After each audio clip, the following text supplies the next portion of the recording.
Hi everyone, I welcome you at my channel покажу, where I usually talked about Ukrainian Sign Language, but this is a part of 9 new videos where I talk about other topics that interest me. And today we're gonna talk about solo traveling and doing things on your own. This year I traveled a lot solo, so I gathered some experience and I thought I'd share 5 insights I got from it. So yeah, without further ado, let's go. So firstly, I want to say I will be trying to keep my insights budget neutral because the travel can be so different depending on the money budget. I had travels where I had €5 budget, but I also had super expensive ones, more expensive than I would like to admit. So yeah, I'm gonna keep this budget neutral. And also want to say that solo traveling doesn't have to be a travel across the world. Traveling to the next city you have, or even traveling to the farthest part of your city is also solo traveling, and you're also traveling as well. So don't let anyone tell you you're not traveling if you're not going to another country, because you are. And because of that, I'm gonna keep my travel distance neutral as well. Okay, my insight number 1 is gonna be controversial, and I'm sure not everyone is gonna like it, but I would say this, and this worked for me: plan more time and less activities. When I was starting to travel and when I was starting to make plans for myself, I was super scared that I'm gonna plan not enough, or when I'm going to the city, I'm not gonna see all the things that are famous in it. And I was like, oh my God, if I don't see every single statue, or if I don't see every single thing that everyone's talking on TikTok about, that I haven't seen the city properly, and then I haven't traveled as a cool traveler, so to say. And because of that, I was stacking up the things I wanted to see in super short time. I had to travel when I was coming to the city for a couple of hours, and in the couple of hours I decided to see a museum, to see a couple of shops, to see 2 rivers that are going through the city, and also see, I don't remember what it was, like a library or something. And then, yeah, of course I sound impressive and I can say, oh my God, in these 5 hours I got to do all these things. But at the same time, I was overstressing myself by doing things that no one pushed me to, and I was like, I need to do this. But when I got to the root of it, and I was like, why do I need to do this? I recognized that I'm doing this as a people-pleasing type of thing, that I was trying to be seen as a person that is traveling and managing to do super lots of things in a short time. And also, why am I mentioning this as a part of solo traveling journey? Because when you're traveling with other people, the things are planned kind of different. And if a couple of people are planning time, they're also usually trying to manage it so that it's comfortable for everyone. But if you're planning this for yourself independently, it's super easy to stack up too much things in not enough amount of time. So yeah, my insight number 1 would be try to be more chill, and it's okay if you don't see every single part of the city. The philosophy I go by is I just want to see the life, how does this city live. When I got to Stockholm, I really wanted to experience the city as people who live in it experience it. So I prioritized going to parks, to cafes, to the streets, looking what people are buying. I love to go to grocery stores in every city I go to, or especially country. When the country is different, I always go to the grocery store. But if you want to see the touristy stuff, still it's really important that you don't overwork yourself, because if you stack too much things in one short time of period, then you won't also be able to enjoy this. And to enjoy this is the number 1 motivation for going to travel. So yeah, keep it easy and take it easy. My insight number 2, hostels. When I started traveling, I was trying to always book hotels because I was scared of sleeping in a room with other people, because I was like, oh my God, my things are gonna get stolen, or I don't know, I don't feel comfortable sharing a bed. You're not technically sharing a bed, but still sharing a room with many people, because when I travel solo, I try to keep it cool and be by myself. But let me tell you, this literally changed my solo travel game. I have two hostels that I really enjoyed staying at. One was in a city called Freiburg, and it was called, what was it? Black Forest, I think. I'll leave the picture here. So that was one in which I stayed. And the second one was called Backpackers, and it was in Stockholm, where I went this summer. And oh my God, it was such an incredible journey. I met so many cool people. In the hostels, you usually meet a lot of people from different countries, so that's a really fun part. And you can also hear the experience of other travelers, because in hostels, lots of people are going solo. It's easy to meet other people who are having not the same but similar experience to you, and you can exchange stories and maybe even exchange numbers and keep in touch for the future, and maybe see yourself in future travels. Yeah. If you're a girl scared of staying in a room with men, you can take the all women option. There are also rooms for all men, for my guys out there. My insight number 3. My insight number 3 will be about food, because it's really important to take care of yourself and don't forget to eat. If you're trying to save up money and you also want to do some good for the ecology, which is always a great choice to make, then you can use this, and it's not sponsored, but please, Too Good To Go. If you're seeing this and you can sponsor me, that would be incredible, because I use you like all the time. So this is not sponsored. This is just from a girlie that travels solo and uses it. I also use it when I'm at home. Actually, I don't only use it in travel.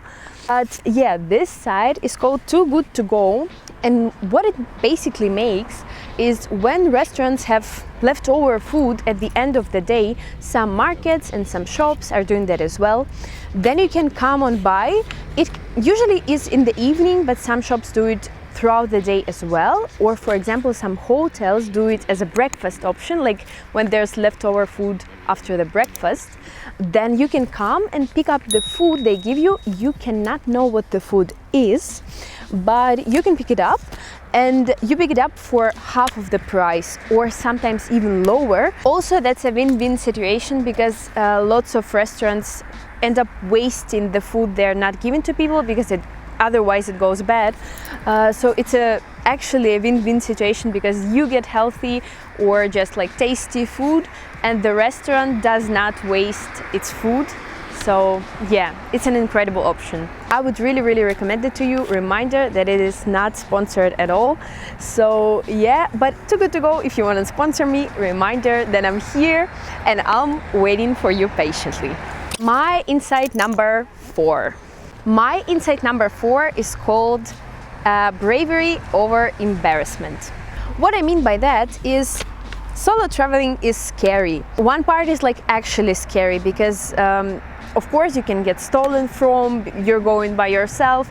There's a lot of things you should consider when you're going on a solo traveling trip, and you always need to be mindful about that. And do not forget, you're in another country, in another city, or just in a new area for yourself, by yourself. So please remember to be careful. Another part of it is being by yourself is scary, and not being surrounded by people, or being surrounded by people but not actually being with them, is scary. I get that. And when you just start going out alone, or just like doing things by yourself, it may be super scary and you think everyone is looking at you. But let me tell you, it's not like that at all, and no one actually cares. No one actually cares is like one of my favorite phrases, because the thing is, it's all in how you treat it.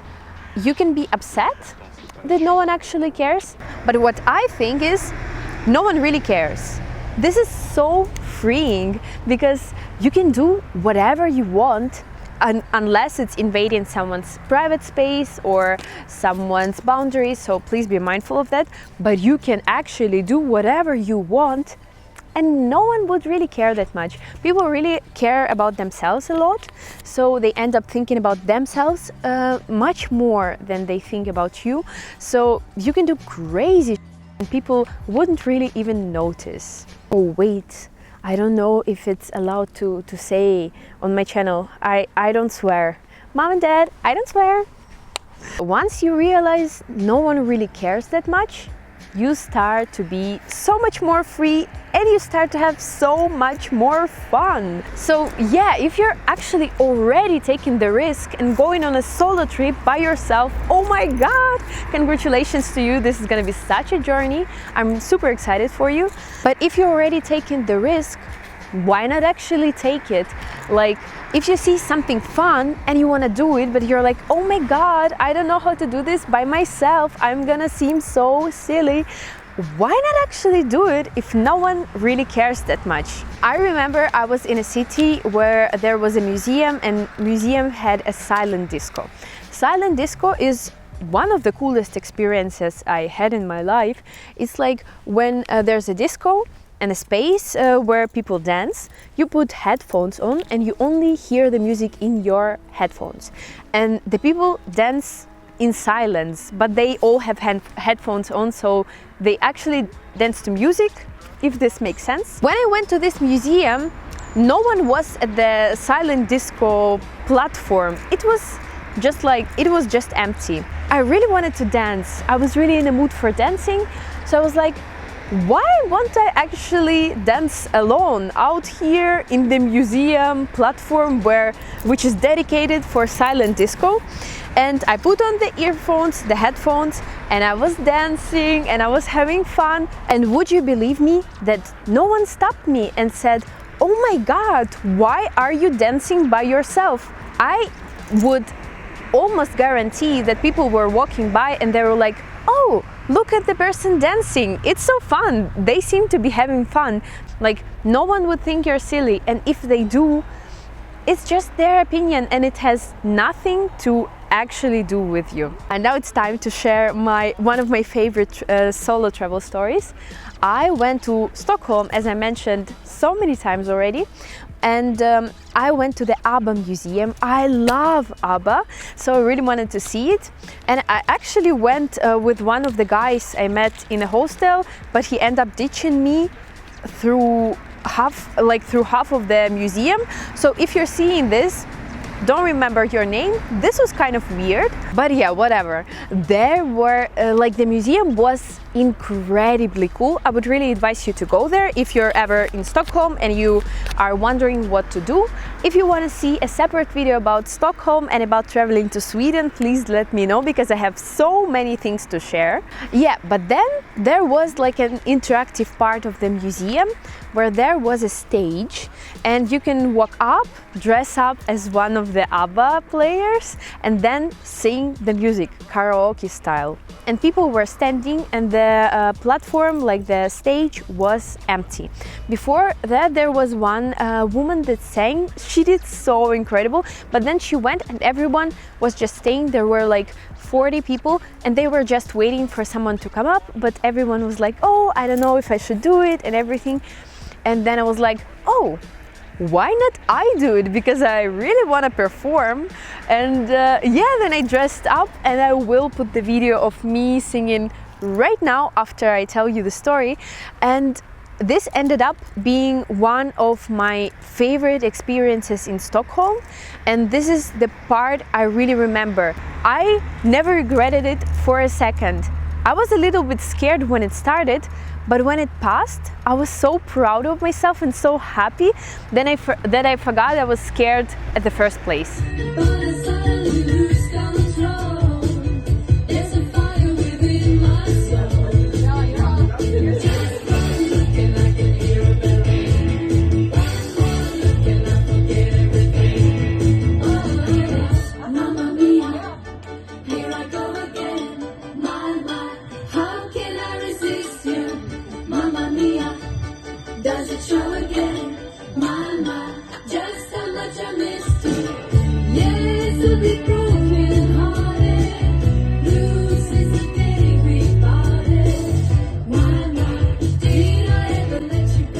Of course, self-confidence is a journey, and taking risks is not an easy thing to do. And I'm not saying jump into it with open arms. You should always take your time and just do what's best for yourself and what feels right. But I'm just saying, if you have this part that wants to risk and it's not putting you in actual danger, if you want to do something like this, just do it. Right. If a double-decker bus doesn't matter. Okay, and here goes my insight number 5. My insight number 5 is keep in touch with people. I get it, you're going on a solo journey for whatever reason. It may be to discover yourself, it may be just because you didn't want to wait for everything to be perfectly arranged for lots of people and you decided you just want to take the trip by yourself, which is perfectly fine, or whatever reason. I get it that you're going alone, but still the solo traveling experience may be super isolating.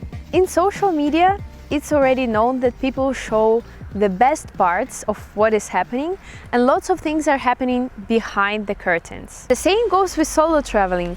Of course, I'm gonna tell you that I'm having lots of positive experiences, I'm taking chances, taking risks, eating food from expensive restaurants and everything, but you also need to remember that of course I was upset some of the time, or I was super lonely some of the time, which is fine because this is just like the human experience, and no travel has to be perfect to be good.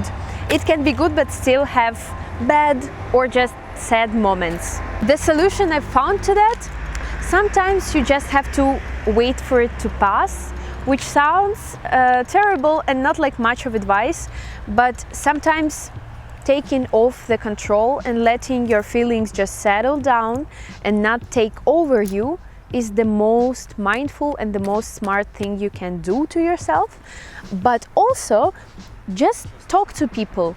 Maybe you have a family member that you can talk to on the phone or something. Maybe you have a best friend that you can keep in touch, or maybe just update on the small daily details, or just text I'm okay at the end of the day. Just get some human interaction, because staying by yourself a lot of the time may become kind of hard for your mind, and you just need to balance it out by talking to people. It's the same as you say, go out, touch some grass. It's the same thing, but go out and talk to people. Don't stay by yourself all the time. That's why hostels are such a great option though, because even if you don't have somebody from the family or from friends that you can talk to, which I'm sure you can, you just need to really think about it, and I'm sure there is a special person that you can actually talk to and that will be happy to answer you back. But also there is always an option to talk to people that are in your new space. Depends on how much you're extroverted, or how much you can talk to people, which I get because I would call myself a pretty introverted person. So for example, for me it's hard to just meet people on the street, so I get it, you cannot come up and talk to everyone, which is totally fine, but you can meet people at the hostel, you can talk to people in cafes, to baristas or something. If you go to a museum, that's a perfect opportunity to talk with a museum guide that will tell you about the paintings or sculptures or whatever is there. Just remember, as much as you need to take food to nourish your body, you also always need to take a little bit of human interaction to nourish your soul and your brain, because we are social creatures and it's important you don't forget to talk to people and to socialize.